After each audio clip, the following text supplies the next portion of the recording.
Daily Manna from the Torah by Dr. Ketriel Blad.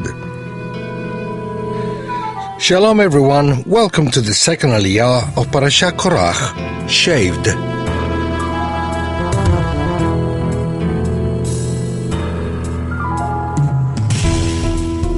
This Aliyah of the second day is found in Numbers 16 from 14 to verse 19. Today we'll be covering verse 15 as study subject. Then Moses became very angry and said to the Lord, "Do not accept their offering. Whose offering will be welcomed?" Korach and his followers' conflict had to do with authority. Who's the boss? The Hebrew text on verse 3 says that they rose over, al in Hebrew, over Moshe and over al Aharon. They had an attitude of rebellion and self-exaltation. Instead of submitting to those the Eternal assigned, they lifted up themselves and, in their own minds, they placed themselves over the leaders, questioning their motives and blaming them for not fulfilling their promises when it was themselves who brought an unfavorable sentence from the heavenly court. It wasn't Moshe who failed, it was they that failed due to their lack of trust in the Eternal. When Moshe Rabbeinu got upset about what they said, he didn't threaten them back or spoke a word against them.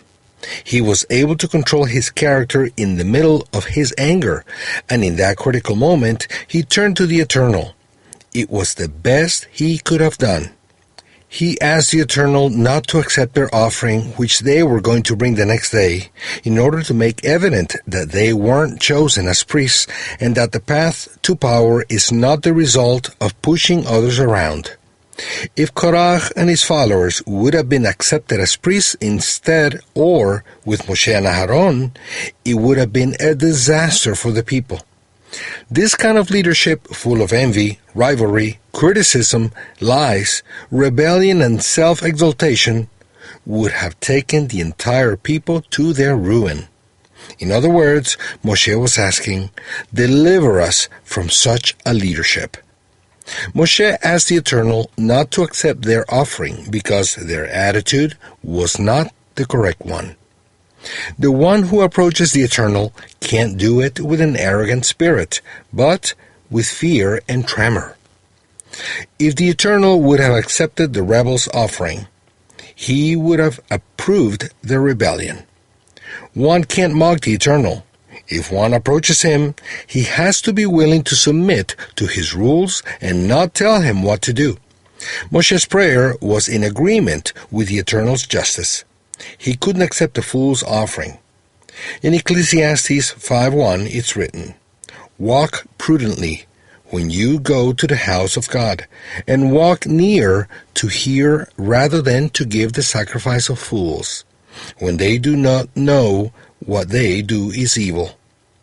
If one approaches the Eternal only to offer sacrifice, but without the intention of listening in the sense of obeying, he is a fool.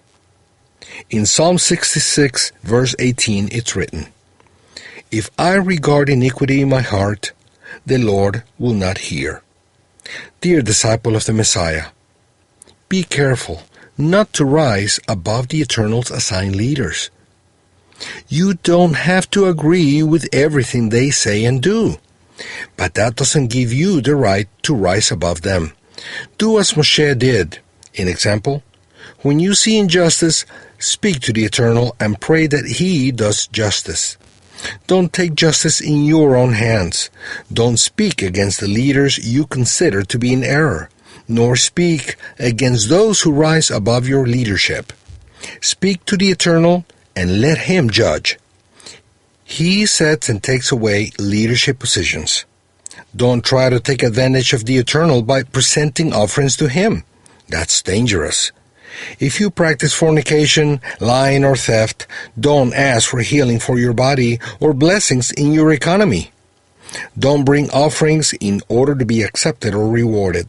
Settle your accounts with Him and submit to His orders. By doing this, you will have the approval of the Eternal and also of the man who know him. The one who exalts himself will be humiliated, and the one who humbles himself will be lifted up. Blessings and shalom.